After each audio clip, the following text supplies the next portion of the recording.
기업에 대한 비재무적 평가 기준이 되는 환경, 사회, 지배구조 관련 요소.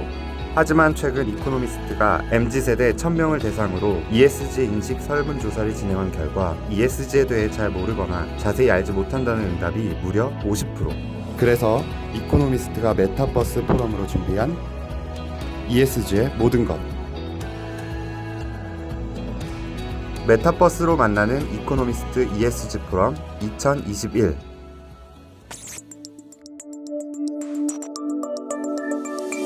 안녕하십니까. 메타버스로 만나는 이코노미스트 ESG 포럼 2021로 여러분을 만나 뵙게 돼 영광입니다. 저는 오늘 이 뜻깊은 행사의 진행을 맡게 된 이코노미스트 뉴스룸 라이징 기자입니다. 반갑습니다.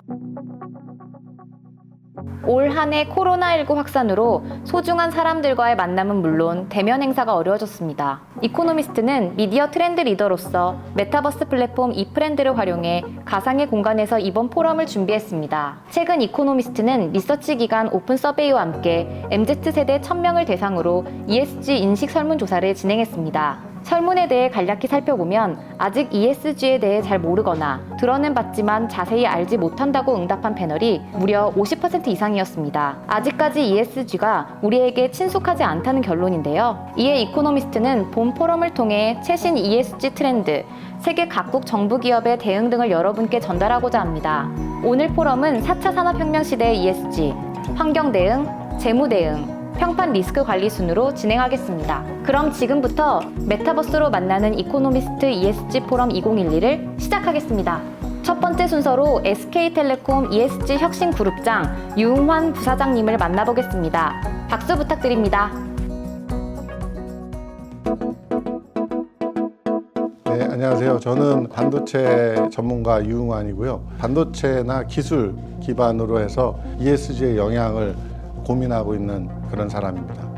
사실 많은 분들이 질문하시는데 굴뚝이 없는 디지털 산업에서 탄소 배출이 어떻게 되는지 메커니즘에 대해서 궁금해 하시는데요. 실제로 이제 예전에 알파고하고 이세돌의 바둑 경기 기억이 나실 텐데 그때 당시에 누가 이겼습니까? 알파고가 이겼죠. 근데 실제로 저희 ESG 하는 사람의 입장에서 보면은 사실 알파고가 졌다고 볼 수가 있습니다. 왜냐하면 이세돌은 바둑 두는 동안 하루에 0.5kg의 탄소 배출을 했지만 알파고는 그거에 수십만 배, 수백만 배의 탄소 배출을 했습니다. 왜냐하면 데이터 기반으로 해서 계속 딥러닝하고 그 데이터를 처리하고 또 그 데이터를 전송하고 많은 양의 탄소 배출을 했죠.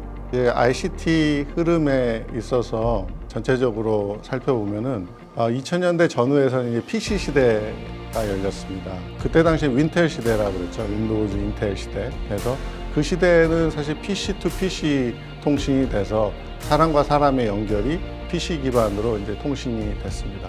그 시대를 거쳐서 이제 모바일 시대로 이동을 했죠.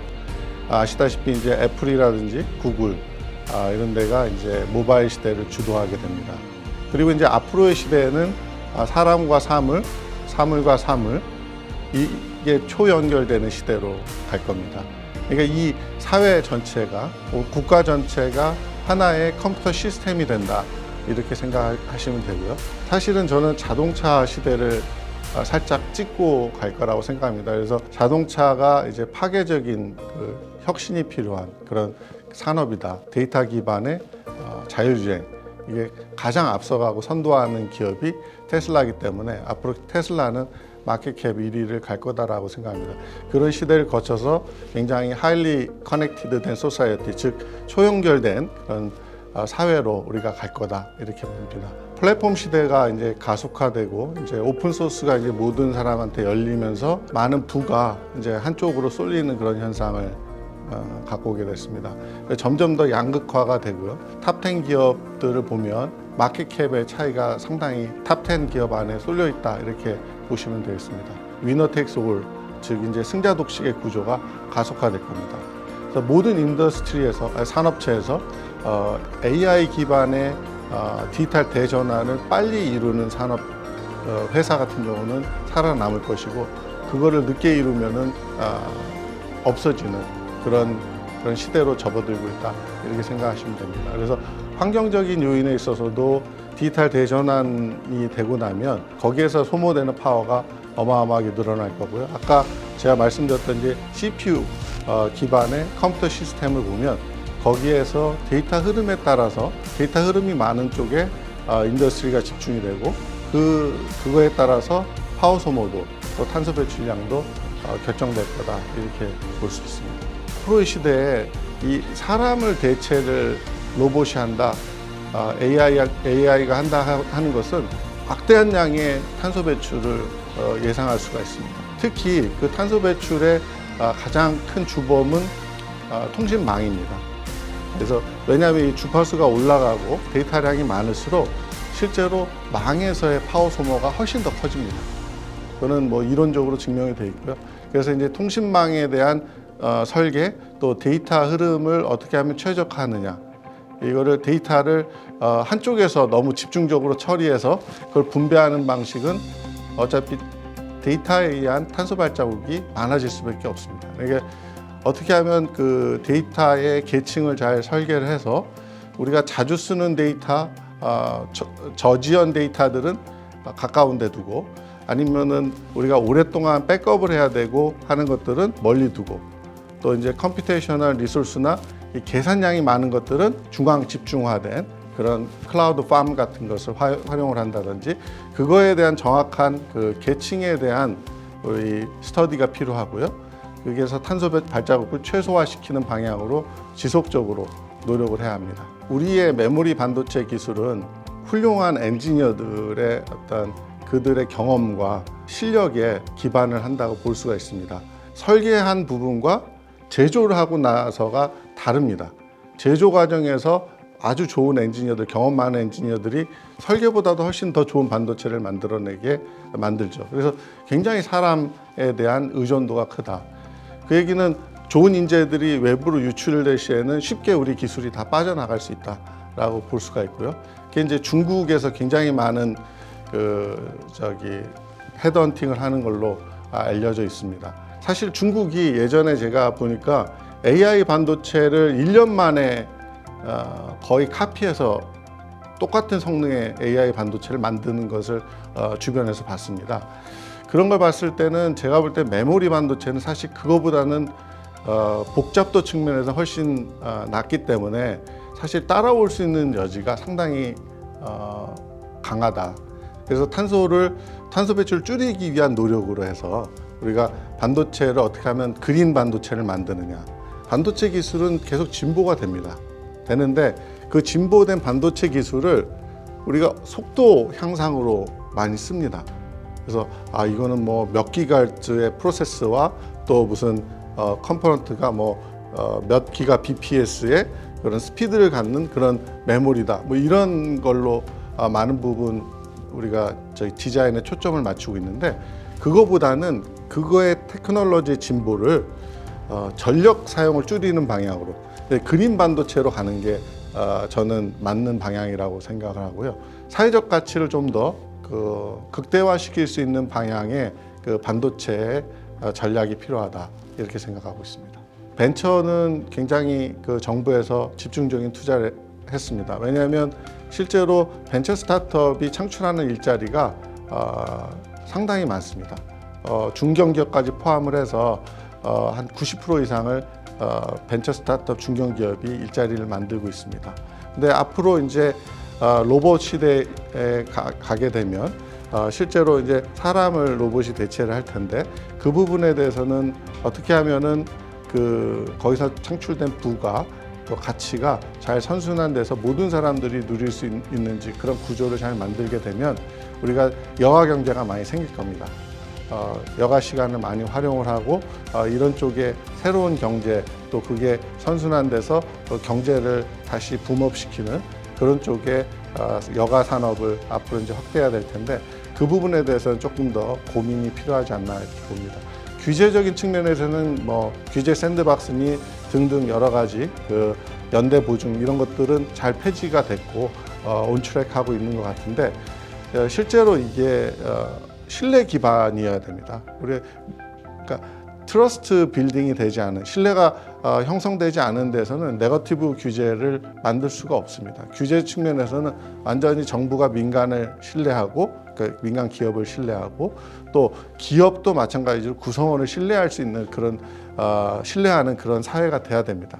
그렇게 돼서 완전하게 그 역할을, 그 어떤 권한을 충분히 부여해서 모든 사람들이, 그 구성원들이 자기의 역량을 충분히 발휘해서 그게 회사의 어떤 그 결과, 퍼포먼스라든지 아니면은 우리 나라의 전체적인 그 경쟁력이라든지 이런 쪽까지 올라올 수 있도록 규제 측면에서는 아주 파격적으로 완전하게 금지된 것만 빼고 다 해도 되는 그런 방향으로 규제가 더 이제 향상이 돼야 된다고 생각합니다. 현재는 아직까지는 미흡하고요.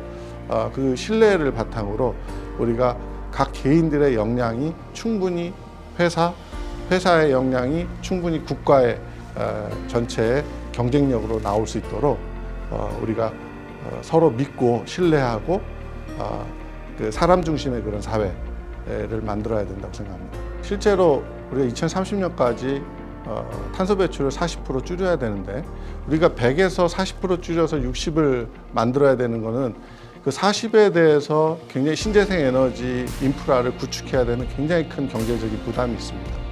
어마어마한 돈이 들 겁니다. 그렇지만 반대로 우리가 100이라는 에너지를 AI나 DT 기반으로 해서 60이나 70이나 60으로 줄일 수 있다 그러면 실제로 우리는 신재생 에너지 인프라에 많은 돈을 투자를 하지 않아도 됩니다. 현재는 사실 인텔의 플랫폼에 여러 가지 이슈가 있는데, 그거를 우리 D램의 실리콘 쪽으로 많이 소위 해서 덤프를 해놨습니다. 그래서 우리 회로 자체가 굉장히 복잡해지고 전력 소모도 굉장히 많아지고 거기에 엔지니어들의 어떤 삶의 질도 굉장히 떨어집니다. 너무 복잡하게 설계를 해놨고, 그렇게 되면은 많은 에러도 있을 것이고요. 그거를 고치기 위해서 많은 에너지가 들 건데, 그거를 최대한 어떤 시간을 절약해서 할 수 있는 그런 삶의 질을 개선하고, 또 하나는 환경적인 요인에 있어서도 많은 에너지를 실리콘이 소모하고 있는데 그것도 줄이는 방향으로 기반을 마련해 주는 겁니다. 예, 지금까지 긴 얘기 들어주셔서 감사드리고요. 우리가 기술을 가지고 기반으로 어떻게 하면 우리의 삶의 질을 낮게 하고 또 이제 환경적으로 어떻게 준비하느냐 이런 측면에 있어서 여러분들께 참고가 되는 얘기가 됐으면 좋겠습니다. 네, 감사합니다.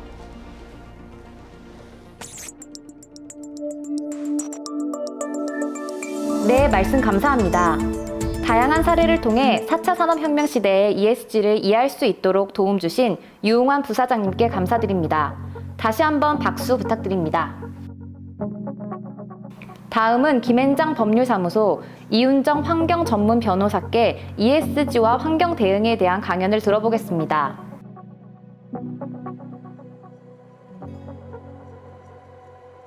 안녕하세요. 저는 이윤정 변호사입니다. 김앤장 법률사무소에서 23년째 환경 전문 변호사로 일하고 있습니다. 기후 위기를 비롯한 전 지구적인 환경 위기가 ESG, 특히 이 환경 이슈를 아주 큰 이슈가 되게 한 그런 계기입니다. 기존에 환경 규제가 없었던 게 아닙니다. 기존에도 환경 규제는 있었는데 그때 기존 환경 규제는 각 국가가 규율하고 있었습니다. 그런데 국가별로 규율하다 보니까 규제가 다 달랐습니다. 그런데 환경 문제는 나라별로 다른 게 아니죠. 전 지구적인 문제입니다. 그러면 다국적 기업의 경우에 환경 규제가 센 나라에서 약한 나라로 제조 공장을 옮기게 됩니다. 왜냐하면 이때 환경 규제는 그냥 비용이니까 기업은 당연히 이익을 많이 내려면 비용을 줄여야 되고 막거나 탓할 수가 없는 것이죠. 그럼 이거를 어떻게 해결해야 될까요? 일단은 국제적으로 해결해야 되고, 왜냐하면 기업은 글로벌하게 국적 없이 움직이니까요. 그리고 규제를 없앤다는 게 아니라 규제에 더해서 돈의 흐름을 가지고 환경적인 문제를 해결하자. 사실 이게 ESG의 기본 아이디어거든요.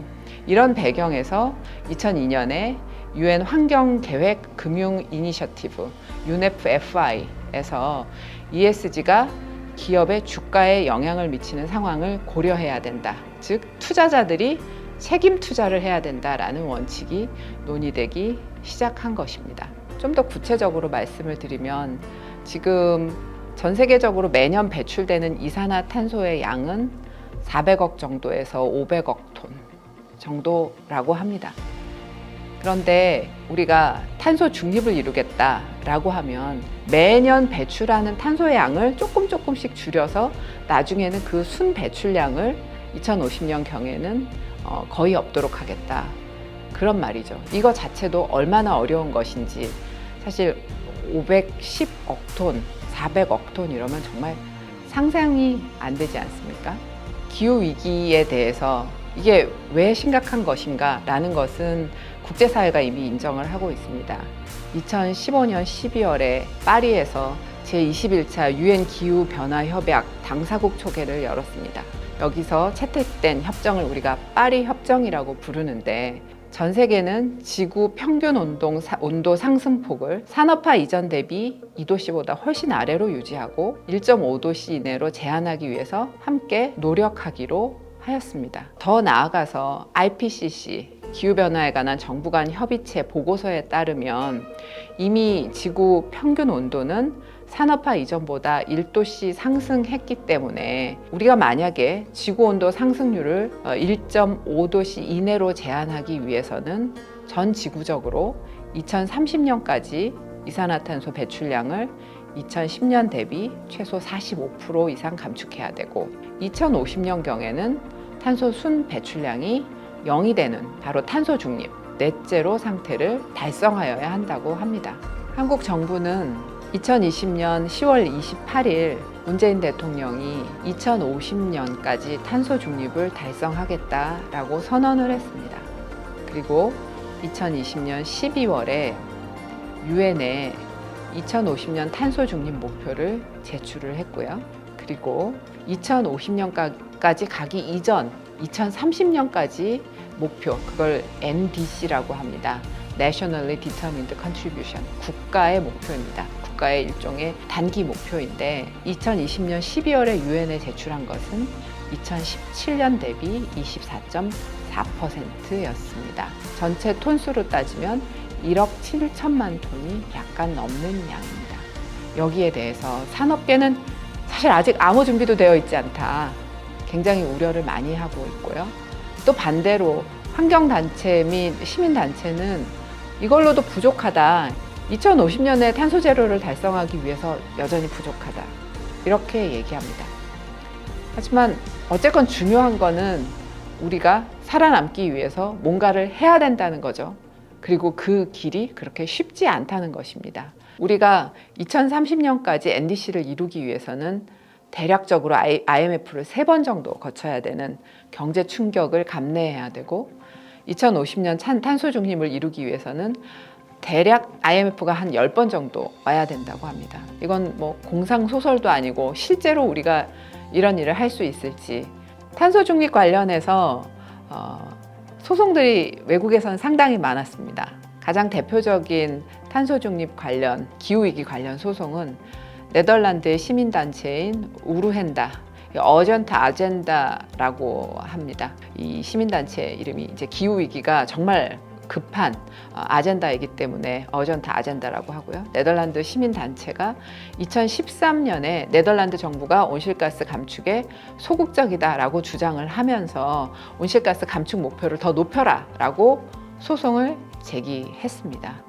여기에 대해서 이 소송은 결국 네덜란드 대법원까지 갔는데 1심에서도 원고인 시민단체가 이겼고 2심에서도 이겼고 대법원에서도 법원은 시민단체 손을 들어주었습니다. 그 근거는 뭐냐면 인권입니다. 그러니까 기후위기로 인해서 우리의 가장 기본적인 인권, 생명권, 생명을 위협받고 있으니까요. 그리고 우리의 개인 생활권, 행복한 가정을 이룰 권리, 이런 권리들이 위협받고 있기 때문에 정부기관은 과다 탄소 배출로 인한 기후변화 위험을 방지해야 되는데 네덜란드 정부가 국제 권고치 수준보다 더 낮게 감축 목표를 설정한 것은 이런 유럽 인권조약에 위배한다 라고 해서 환경단체 손을 들어주었습니다. 기후위기 관련해서 가장 의미 있는 소송이라고 제가 생각하는 것은 2021년 5월에 있었던 판결입니다. 지구의 벗이라는 국제적인 시민단체 네덜란드 지부에서 국제적인 글로벌 기업인 로얄 더치 쉘, 국제적인 석유 정유 기업이죠. 로얄 더치 쉘을 상대로 해서 제기한 소송인데요. 로얄 더치 쉘의 온실가스 감축 목표가 충분하지 않다라는 것이 원고의 주장이었고, 원고들이 쉘에게 2019년 대비 45% 감축하고 2050년에 탄소 중립을 이루어라, 이렇게 명령을 해달라고 법원에 소송을 제기했습니다. 피고 회사가 된 쉘은 몇 가지 반박을 했습니다. 첫 번째는 파리 협정은 국가들이 체결한 것이고 사기업인 쉘이 거기에 대해서 당사자가 아니기 때문에 파리 협정으로부터 나온 의무를 쉘이 부담할 이유는 없다라는 게 이제 첫 번째 얘기였고요. 두 번째는 쉘이 네덜란드의 어떤 환경 규제도 위반하지 않았다. 즉 규제는 다 지켰는데, 법은 다 지켰는데 왜 내가 각 국가들의 국제 협약에 따라서 이런 의무를 부담하느냐, 사기업에게는 좀 심하다라고 주장을 한 거죠. 사실은 일리가 있는 주장이라고 생각합니다. 그런데 네덜란드 법원은 원고들의 손을 들어주었습니다. 이 원고들의 손을 들어준 여러 가지 근거가 있는데, 유럽 인권 문제가 있고요. 또 하나는 쉘이 충분히 감축하지 않고 계속 온실가스를 배출하는 방식의 사업 모델을 고집하는 것은 불법 행위를 구성한다라고 판시한 것입니다. 사실은 굉장히 많은 글로벌 기업들이 유사한 소송에 직면할 수 있기 때문에 상당히 의미가 있는 소송이라고 생각합니다. 글로벌 기업들은 이미 상당히 오래 전부터 온실가스 배출 감축, 탄소 중립을 준비해 오고 있고 어느 정도 많이 이루고 이 부분에서 드라이브를 굉장히 세게 걸 가능성이 있습니다. 가장 대표적인 기업은 마이크로소프트, 애플 일 것 같습니다. 마이크로소프트는 2020년 1월 16일에 발표하기를 2030년까지 카본 네거티브, 탄소를 단순히 순배출을 0으로 하는 게 아니라 기존에 배출했던 탄소도 내가 다 줄이겠다라고 선언을 했고, 2050년까지는 이 회사가 설립된 이래 배출된 탄소를 모두 제거하겠다라고 선언했습니다. 애플과 구글도 2030년까지, 그리고 아마존은 2040년까지 탄소 중립을 달성하겠다라고 선언했습니다. 이런 IT 기업들뿐만 아니라 온실가스를 다량 배출하는 글로벌 석유 회사인 BP, 쉘, 토탈 모두 2050년까지 탄소 중립을 하겠다라고 약속을 했습니다. 현대자동차는 2045년까지 탄소 중립을 하겠다라고 선언을 했고, SK는 오래전부터 탄소 중립에 대해서 먼저 앞서가는 곳이었는데 탄소 감축 인증센터를 2021년 7월에 신설하였다라고 발표했습니다. SK그룹은 우리나라에서 가장 처음으로 아리백 그룹에 먼저 가입을 했습니다. 그 밖에도 LG전자 역시 탄소 중립에 선제적으로 대응하고 있고, 삼성전자는 지속가능 경영 보고서에서 밝히기를 이미 해외 사업장들의 아리백을 이루었다라고 발표했습니다. 이는 지금 석탄으로 발전했거나 석탄을 전기를 쓰지 않고 재생에너지로 발전을 하고 있다는 걸 의미합니다. 다만 한국에서는 아직 아리백 관련해서 제도가 좀 미비해서 아직 한국에서는 아리백을 이루지 못하고 있습니다. 곧 삼성전자나 다른 국내 유수 기업들도 아까 말씀드렸던 애플이나 구글이나 마이크로소프트의 글로벌 공급망에서 제외되지 않기 위해서는 아리백을 달성해야 될 것이고, 이 아리백을 달성하기 위해서는 우리 전력 공급 시스템이 재생에너지로 되는 그 비율이 훨씬 더 높아야 하기 때문에 우리 정부에서도 열심히 이걸 추진하실 거라고 믿고 있습니다.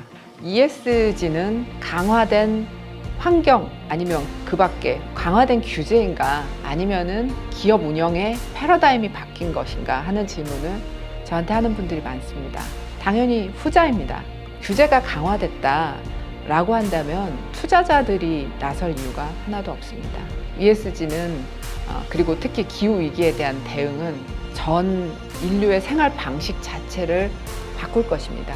당연히 기업의 운영 방식, 기업의 기술이 바뀔 것이고 운영 방식이 바뀔 것입니다. 그래서 ESG, 기후위기에 좀 더 발빠르게 대응하는 것이 앞으로 우리 기업이 나아갈 길이고 우리 전 인류가 그리고 우리 대한민국이 나아갈 길이라고 모두 다 얘기하는 이유가 바로 여기 있습니다. 네, 말씀 감사합니다.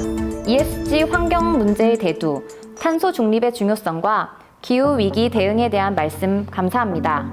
다시 한번 박수 부탁드립니다. 다음은 ESG와 재무 대응을 주제로 신한금융그룹 노영훈 부사장님을 만나보겠습니다.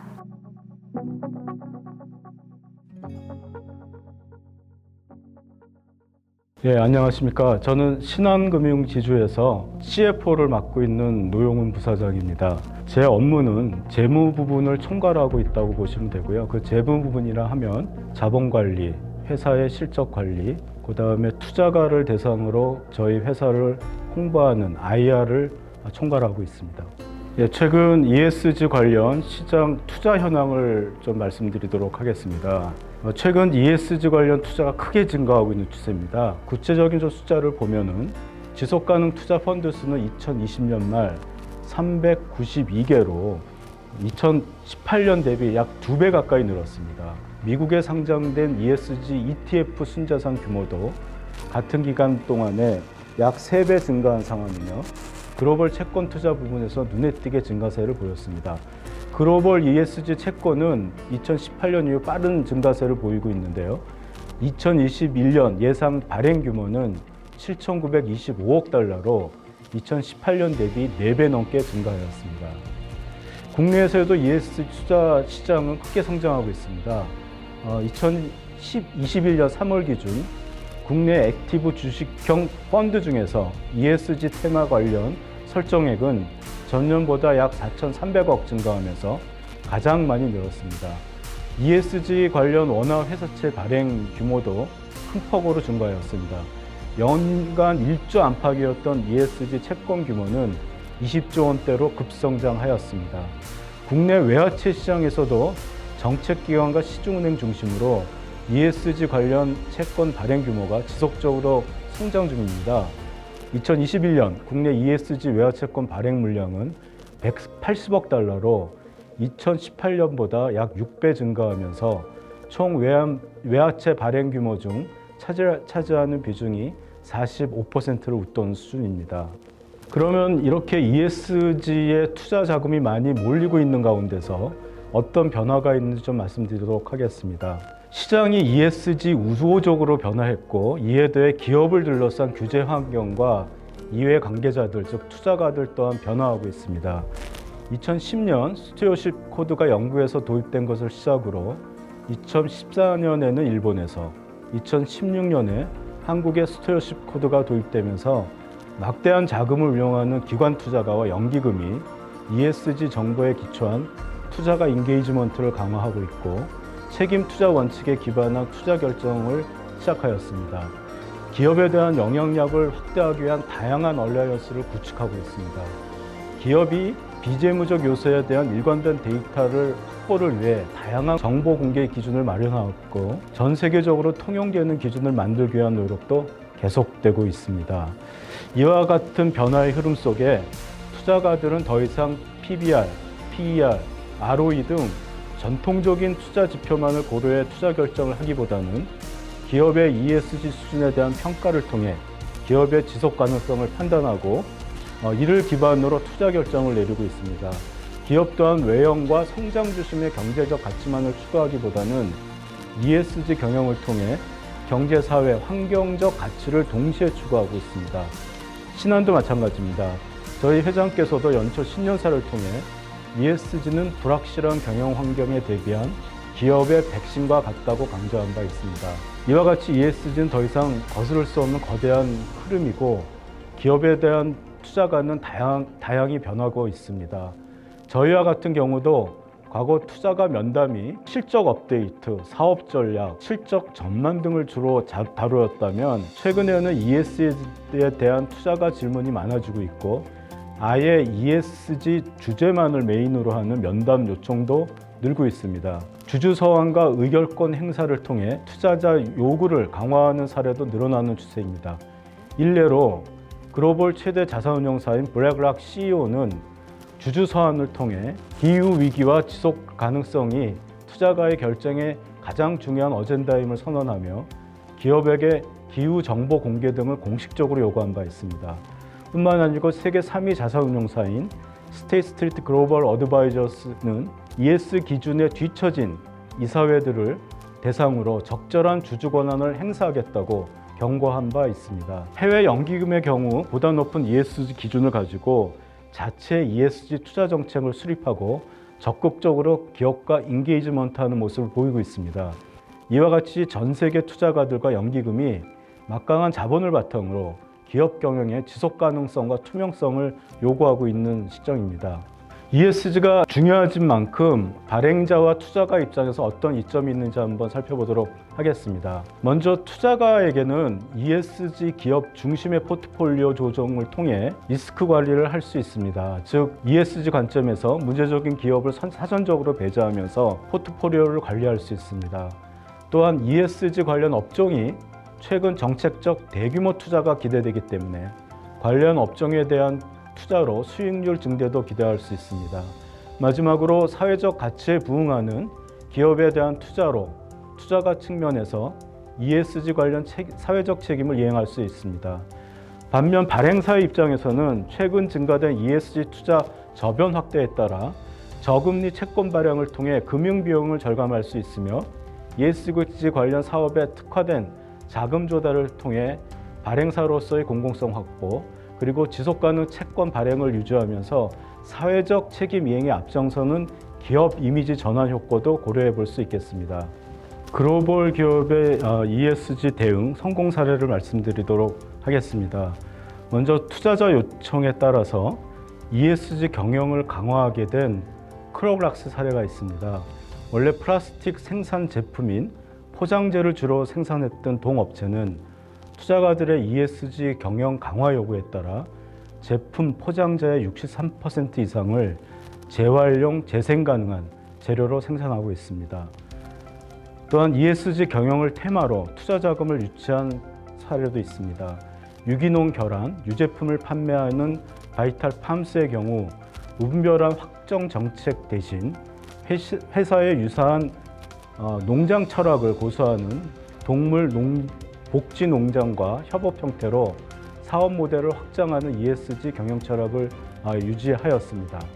그 결과 2000년 나스닥 IPO에 성장을 했고 투자금 2억 불 유치에 성공하였습니다. 다음에는 ESG 관련 화두가 되고 있는 그린워싱에 대해서 유의할 점을 말씀드리도록 하겠습니다. ESG가 성장을 위한 핵심 어젠다로 부상하면서 덩달아 실제 친환경 경영이 아님에도 유사하게 홍보하는 그린워싱 논란이 최근 확대되고 있습니다. 보통 그린워싱은 ESG 관련 허위 공시를 진행하거나 ESG 표명하면서도 실제로 적극적인 ESG 실천을 하지 않는 사례가 될 수 있습니다. 그린워싱은 논란이 발생하면 진위 여부와 상관없이 평판 리스크가 발생할 수 있는데 그 문제가 있습니다. 이에 저희 신한금융그룹은 환경, 사회, 리스크 관련 모범 기준을 운영을 하고 그룹 자체적으로 기후변화 대응 원칙을 수립하였고 시중은행 최초로 적도 원칙에 가입하는 등 환경 이슈 모니터링을 위한 원칙과 정책을 수립하여 ESG 경영을 수행 중에 있습니다. 또한 ESG 채권의 경우 가이드라인을 반영하고 외부 평가 기관에서 검증된 신한 SDG 프레임워크를 근거로 채권을 발행하고 ESG 채권 조달에 대한 사용처를 매년 알로케이션 리포트 형식으로 공시하는 등 그린워싱 논란을 방지하기 위해 적극적인 ESG 관리를 수행하고 있습니다. 제가 최근에 피부적으로 많이 느꼈던 거는 채권 투자가냐 아니면 주식 투자가들 저희가 면담을 주기적으로 하고 있습니다. 과거에는 면담을 할 때 주로 이제 회사의 실적에 대한 질문이 한 90% 이상이었는데 최근에는 거의 ESG 관련된 회사의 정책이나 회사가 어떤 일을 하고 있는지에 대한 질문이 거의 50%를 차지하고 있고요. 그거에 대한 대답을 CFO인 저나 CEO로부터 듣기도 원하지만은 ESG의 정책을 직접 담당하고 있는 저희 사회이사님들로부터의 어떤 코멘트들을 듣고 싶어하는 요구도 지금 최근에 많아지기 때문에 그 ESG 관련된 이 투자가들의 관심이 좀 급증하고 있는 상태라고 말씀드릴 수 있겠습니다. 신한금융그룹이 생각하는 지금 ESG에 대해서 설명을 드렸는데 경청해 주셔서 감사하고요. 저는 저희 직원들과 이번 자료를 준비하면서 ESG의 중요성에 대해서 다시 한번 느끼게 됐습니다. 앞으로 신한금융그룹이 전개하는 ESG 활동에 대해서 좀 더 관심 가져주시고 많은 응원 부탁드리겠습니다. 감사합니다. 네, 말씀 감사합니다. 재무관리와 투자 측면에서도 ESG는 거슬 수 없는 대세인 것 같습니다. 강연해주신 노용훈 부사장님께 다시 한번 감사드립니다. 마지막으로 지속가능 발전소의 윤덕찬 대표께 ESG와 기업 평판 리스크 관리에 대한 강연을 듣겠습니다. 안녕하세요. 저는 지속가능 금융의 미래를 열어가고 있는 지속가능 발전소의 윤덕찬입니다. 네, 지금 ESG는 그 역할이 변하고 있습니다. 특히 작년 팬데믹 이후에 ESG를 레버리지로 해서 저탄소 경제로의 전환, 더 나아가서 이해관계자 자본주의로의 전환하는 과정에 있어서 기업의 역할 또는 기업이 담당해야 될 비즈니스의 전환이 지금 이루어지고 있는 과정이고, 이 과정에 있어서 ESG를 과거와 조금 다르게 이해할 필요가 있습니다. 그런 측면에 있어서 그전에는 자발적으로 하면 좋은 것이었었는데 이제는 하지 않으면 안 되는 것으로 되고 있습니다. 투자 시장에서 기업의 ESG를 보게 된 계기는 기업 가치에 영향을 미치는 보이지 않는 리스크이기 때문입니다. 기관 투자자들이 면밀히 분석해서 사실 투자를 했지만 예기치 못한 사건으로 투자가 실패한 사례들이 많이 있는데, 가만히 봤더니 사실은 재무가 문제가 아니라 그동안 분석하지 않았던 비재무, 특히 ESG 관련 사건 때문이었습니다. 즉 이미 내재되어 있던 ESG 리스크를 그동안 투자 의사결정에 고려하지 않았기 때문이죠. 특히 기업들은 부정적인 사안에 대해서도 보고해야 하지만 법적인 의무가 아니기 때문에 부정적인 사안의 90%는 보고되지 않는다고 합니다. 따라서 이것을 시의적절하게 분석해서 투자 의사결정에서 적절히 반영하는 것이 필요한데, 그래서 매일 생성되는 컨텐츠인 뉴스데이터에서 이런 기업의 ESG 리스크 관련한 팩트를 찾아서 분석하고 있습니다. 사건의 유형과 심각성, 빈도, 원인, 또 임원의 개입 여부, 리스크 관리 역량 같은 것을 중요하게 보고 분석합니다. 즉 사건의 유형이란 사업장의 안전보건, 즉 산재 관련한 사건인지, 노사 갈등인지, 소비자 관련 문제인지, 지배구조의 도덕성 문제인지를 구분합니다. 사건의 심각성은 이러한 사고가 경상인지 중상인지 또는 사람의 사망과 관련한 사고인지, 경영진이 개입된 사고인지, 피해액이 수천만 원인지 또는 수백억인지, 또는 지역 주민까지 피해를 받았는지 여부 등입니다. 빈도는 최근 5년 사이에 매년 발생한 사고인지 아니면 우발적으로 발생한 사건인지를 봅니다. 원인은 외부의 요인인지 또는 자사 직원의 실수인지, 이러한 사건이 결국 시스템에 의한 고질적인 사건인지도 봅니다. 더불어서 사고가 발생했지만 향후 재발 방지를 위해서 그 기업이 이러한 리스크를 관리할 수 있는 역량이 충분한지도 보고 있습니다.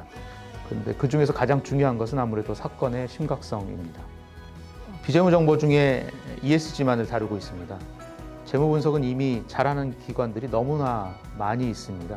하지만 ESG는 지속 가능성 그리고 기업의 사회적 책임의 핵심 요소에서 이를 잘 알아야 이해할 수 있습니다. 또한 모든 이슈가 동일하지 않습니다. 보다 더 중요하게 다루어야 할 이슈가 있고 반드시 일어나서는 안 되는 사건, 사고가 있습니다. ESG와 재무와의 상관성 분석도 하고는 있습니다만 사실은 ESG를 분석한 다음입니다. 얼마나 연관되거나 또는 영향을 미치는지 ESG도 중요하긴 합니다만 가장 중요한 것은 ESG 내에 수십여 개의 이슈가 있고 그 함의에 맞게 제대로 분석할 수 있는가에 따라서 이후에 그 결과가 달라지기 때문에 보다 더 여기에 집중하고 있습니다. 초기에 재무와 비재무를 비교할 때 빙산에 비유했습니다. 보이는 게 재무이고 보이지 않는 게 빙산의 물 밑에 있는 부분입니다. 즉 공시되는 재무와 달리 비재무에 해당되는 ESG는 기업의 모든 활동과 관련되어 있고 많은 이해관계자와의 접점에 있으면서 보이지 않는 기업의 가치, 즉 무형자산에 직접적으로 영향을 미치는 중요한 요소입니다. 특히 최근에는 ESG가 기업 가치나 신용 등급에 미치는 사례가 너무나도 많아졌습니다. 그래서 투자기관뿐만 아니라 이제는 신용평가사들도 ESG를 신용평가할 때 반영하기 시작했는데, 즉 신용 리스크 중에 하나로 ESG 리스크를 보기 때문입니다. 예컨대 ESG 관련 사건 사고가 발생하면 매출이 줄고 현금 흐름에 영향을 받아서 부채 비율이 높아지고 이는 결국 채무 상환 능력에 영향을 미치게 되어서 신용 등급이 하락하게 되는 일이 많아졌습니다. 더불어서 최근 기업들은 무형자산이 기업 가치에서 차지하는 비율이 80%가 넘는 기업들이 많아졌습니다. 대표적인 예가 ICT 기업이나 플랫폼 기업, 바이오 헬스테크 기업 같은 경우들입니다. 이러한 기업들은 사실은 무형자산을 기반으로 해서 성장을 하고 있고, 그래서 기업 가치에서 무형자산이 차지하는 비중이 전체의 90%가 넘는 경우도 많습니다. 하지만 이러한 기업인 경우에는 한번 ESG 리스크가 발생하면 무형자산 전반을 일시에 무너뜨리기도 합니다. 그만큼 그 영향력이 큰 것이 비재무이고 ESG입니다. 따라서 비재무는 기업이 반드시 관리해야 하는 핵심 리스크가 되었습니다.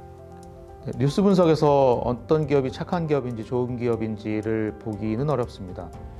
뉴스 데이터를 사용하는 방법이 좀 다르기 때문입니다. 대기업들 중에서는 ESG 퍼포먼스가 높은 기업 중에 리스크 역시 높은 기업들이 꽤 있습니다. 그래서 작은 리스크라도 지속적으로 잘 관리하지 못하면 이 사고가 사건이 되고 재앙이 될 수 있습니다. 1대 29대 300 법칙이라고 하는 하이니 법칙이 있는데요. 이 법칙은 많은 산업재해 데이터를 분석해 본 결과 큰 사건이 발생하기 전에는 29개의 작은 사고가 있고 그 뒤에는 300여 가지 징후가 있다는 법칙입니다. 그래서 이러한 뉴스 데이터 분석을 통해서 이러한 징후들을 포착해서 이러한 작은 이슈들이 더 큰 문제가 되고 있는지 아니면 발생했다가도 관리하고 있는지를 보고자 하는 것입니다. 즉 소음 중에서 신호를 찾고 지속적으로 모니터링함으로써 해당 기업이 리스크를 관리하고 있는지, 관리하지 못해서 지속적으로 리스크가 커지고 있는지를 분석하는 것이 저희의 일입니다. 기본적으로 글로벌 ESG 평가 기관이다 하더라도 사실은 몇 가지 문제점을 갖고 있는데요. 그런 구조적 문제점 중에 첫 번째로는 ESG를 평가 분석하는 데 있어서 데이터 소스를 기업으로부터 직접 받는다는 것입니다. 그래서 이러한 구조적인 문제점을 악용하는 기업들이 생겨서 실제로 기업이 배출량이 훨씬 많은데도 불구하고 적게 배출했다고 보고를 하고 이걸 기초로 해서 평가를 하게 되고, 결국 잘못된 데이터 소스를 가지고 평가를 하기 때문에 잘못된 결과가 나오고 여기에 기초한 투자는 역시 실패할 수밖에 없는 문제점을 낳게 되었습니다.